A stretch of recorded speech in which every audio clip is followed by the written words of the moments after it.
Rumour on the street, all the political pundits, everyone who's anybody and people who are nobody at all think it's going to be Sadiq. He's really pretty much doubled the number of votes so far that Tory candidate Susan Hall has managed to gain. So 3 times mayor for Sadiq Khan. If he pulls it off, it looks as if he will, it means that he has succeeded where his predecessor Ken Livingstone came a cropper.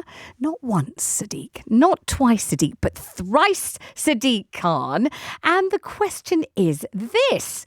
He's put himself in control of the Mayor of London's £20.4 billion budget for the 3rd time. He'll be ensconced in City Hall, unassailable, all-powerful. But why? What has he done to deserve it? Why is this man bestriding the capital like a colossus all over again? What, in your opinion, has Sadiq Khan done for London? What has he pulled off? What has he achieved that is so palpably beneficial that London has trooped off to the polling station to make sure that he does it all over again? The number here, 0345 6060 973. You don't have to live in London to have a view on this. You will have had ample opportunity to observe Sadiq Khan's performance in his 2 terms as Mayor of London. You may work in London, you may visit London, you may live in London. What has he done to garner this glorious accolade of the first Mayor of London to gain office 3 times? We're slightly preempting it. We haven't had the final announcement yet, but we are poised to get it. We will bring it to you the moment that we do. Sadiq Khan is about to be declared Mayor of London for the 3rd time. But why? What has he achieved for London? If you're a Londoner, if you work in London, you visit London, maybe you know, it's obvious to you. You can call me immediately and say, Vanessa, I know what he's done. It's been fantastic. He totally deserves it. He has been a resoundingly great mayor. He's a fabulous leader. He has transformed London so far in the 8 years that he's been at the helm. He has done this, and this magnificent thing for London. 0345 6060 973. You hear me say this. That's because I'm not sure what you're going to say. What are you going to say? Which is a catalogue of glory in which Sadiq Khan has covered himself and de facto all Londoners, London business, London residents. What's he done for London's housing situation? Terrible paucity of housing in London. Huge and acute London housing crisis. Has the mayor, Sadiq Khan, has he done anything to help? And if so, what's he done? What has he done for transport in London? Has he done anything as far as you're concerned? Maybe you live near an LTN. Maybe you bless the name of Sadiq Khan every day because it's done wonders for your neighbourhood. Maybe you don't. Maybe you curse the name of Khan after being paralysed and stymied utterly by an LTN. What is it that Sadiq Khan has done to deserve this glittering prize? It's about to be announced. 3rd time Mayor of London. Surely he's a superstar. Surely when he acceded to office 8 years ago, London was a dull, dismal, depressing place. And under Sadiq Khan, it sizzles and it fizzles. It's so superb what he's achieved. It has to be, doesn't it, for him to have acceded to a 3rd term of mayor? Or is it simply that the Tories have resoundingly failed to field a convincing candidate? Is that the issue? They didn't step up to the plate. They couldn't muster anybody convincing enough to inspire Londoners, even those fed up to the back teeth with Sadiq Khan, to slap out to the polls and vote for their candidate. Is that what it is? Is this an accolade, a pat on the back, a glittering prize for the fabulous Sadiq Khan? Or is this simply another example of the Tories failing to step up to the plate? So that is what I'm asking you this afternoon. We're just about to find out that Sadiq Khan is going to be Mayor of London for a 3rd time. But why? A record 3rd time. But why? Why? The number's 0345 6060 973, 0345 6060 973. If you live in London, if you visit London, if you work in London, you will have a view on this. You have to have a view on this. I wonder whether maybe it all boils down to the air that you breathe. Maybe you feel that Sadiq Khan deserves another fantastic, glorious third term because he has improved the air quality in London. Maybe you felt the air quality improve under his guiding hand. Maybe you bless him for wonderful ULEZ. ULEZ has been an adornment to you, to your life, and to the air that you breathe, and you feel he deserves to bounce right back into City Hall because he addressed the essential air quality in London. That alone, deep, let me breathe it in right now. Ooh, deep lungfuls of wonderful ULEZ improved air. Maybe in your book, that is enough to shoehorn Sadiq in as mayor without a single word of criticism. Or maybe you feel yourself to be a ULEZ casualty. The policy has attacked your livelihood, it's pillaged your wallet. Maybe you curse ULEZ, your business, your family have all been undergoing untold misery ever since ULEZ came in and was instigated by Mayor Khan. Maybe you see it as a vengeful curse. Maybe you were praying that former hairdresser Susan Hall might manage to muster whatever it took to shove Khan into the wheelie bin of history.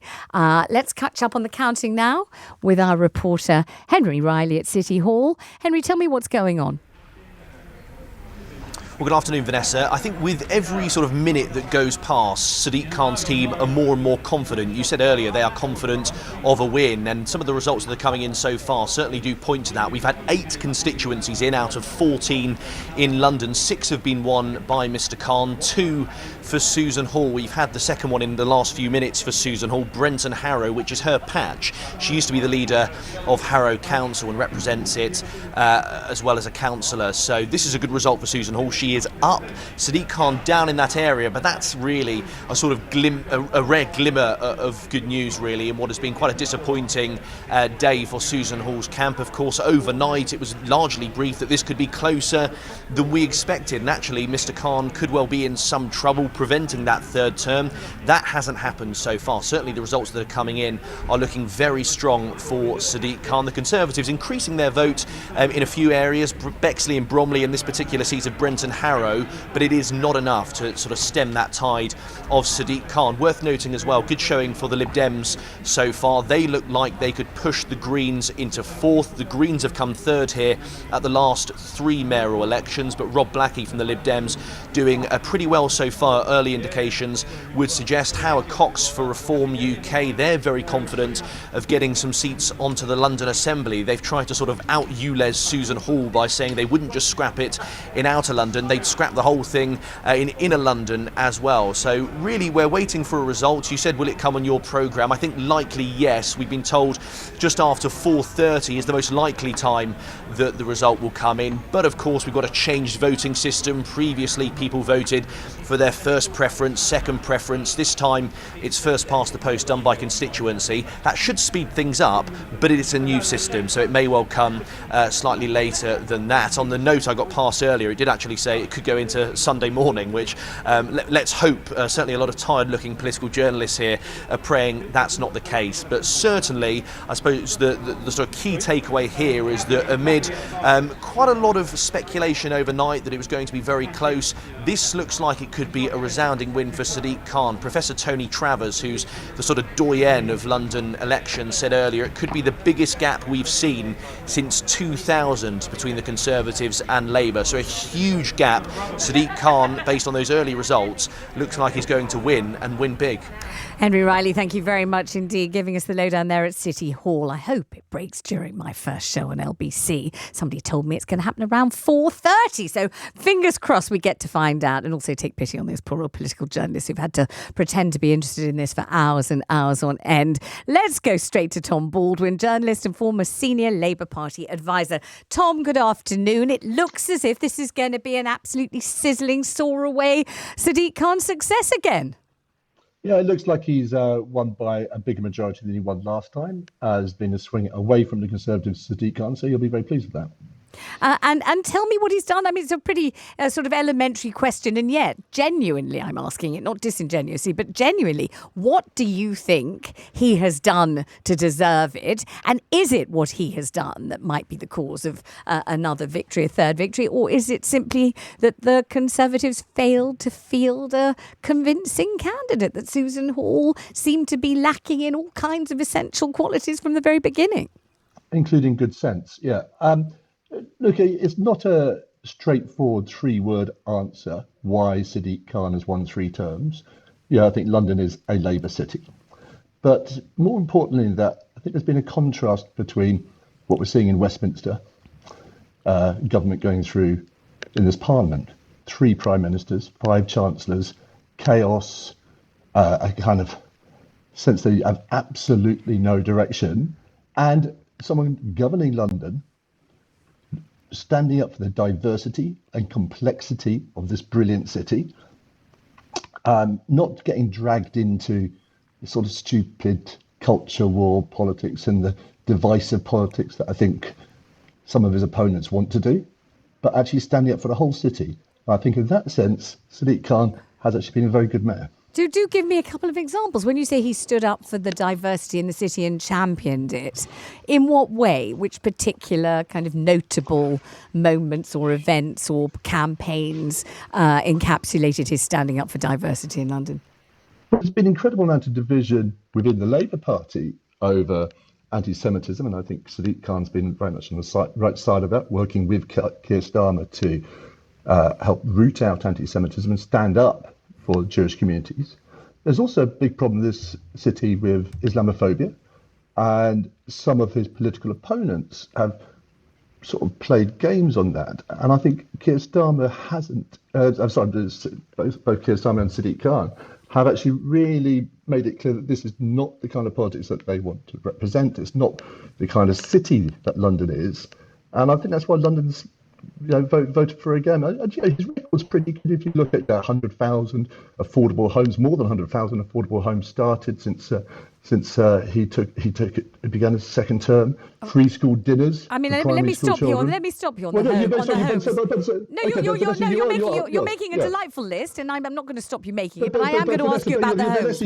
You asked with a tone of utter incredulity why anybody could possibly have voted for this man, Sadiq Khan. I'm giving you some answers. You are, but I have no idea whether your list will be as long as 100 or whether it'll be as short as 5. So I have to interrupt you at some point to ask you a question because I have no idea how you're going to continue. So let me ask you about the housing, for example. He's been mayor now for 2 terms, 8 years, and I remember interviewing him when he was campaigning to be elected the first time around, and I remember him saying very convincingly, great gung ho kind of enthusiasm, that he was going to build a whole lot of housing, affordable housing, almost immediately, imminently, should he be elected, on TfL land. That was his plan. I remember him telling me, sat right opposite me, a foot away from me, and told me that was going to be the big plan. I don't know whether, he has delivered as he said he would. He certainly promised, that the housing crisis in London would be materially alleviated by his good offices. But has it been?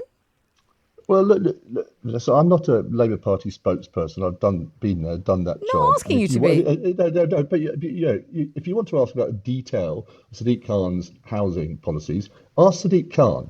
I'm here as the biographer of Keir Starmer and a former Labour advisor, and I'm telling you why I think Keir Starmer has won by a bigger majority. He's taken Transport for London, which was on the floor after COVID, and he's got it moving again. It's not easy being London mayor. You don't have huge amount of power. Mm-hmm. You're dealing with huge restrictions in terms of central government funding. It's very hard to get housing moving without the sort of planning reform which a Labour government would be introducing within its first 100 days, I think. I just one more thing. You can do. Pretty salient thing, though. Under Sadiq Khan's mayoralty, 2 of them, knife crime has increased 38%. The idea of kind of lawlessness, the Met Police having to apologise for its woeful performance, as we know, and you just wonder about law and order, don't you, in the streets of London under Sadiq Khan? Well, Sadiq Khan, as you know, did sack the previous Commissioner of the Metropolitan Police because he's unhappy with her. Took a long time, though. I think we have to be a bit careful about, crime is, some serious crime is rising right across the country. I think it's down to a whole range of social issues. Other forms of crime are falling. I wouldn't blame the government for every crime that's committed. I blame criminals for every crime that's committed. I don't think you can say, knife crime is rising under Sadiq Khan and somehow it's responsible for people getting knifed to death. Why do you think that's happening? All right, Tom, thank you very much indeed. Good to hear from you. Why do you think knife crime? Why do you think Sadiq Khan is responsible for rising knife crime? Well, I think that as Mayor of London, that's your remit, isn't it? That crime and policing of the capital is a vital thing. And I just recall that almost every time there has been this tragic and appalling situation whereby usually a young boy has been killed on the streets of London in a knife crime, the refrain that goes out and often is resounding through the streets is, where is Sadiq Khan? He's often been either absent or silent or non-committal in terms of it. I don't think he's personally responsible for walking up and down the streets of London removing knives, but I think it's something absolutely essential to get some kind of handle on, and it's something that affects all children from all families and anybody else who walks on the streets of London for whatever reason. Tom, I have to go to a break, but I appreciate your contribution. Thank you so much. Good to talk to you.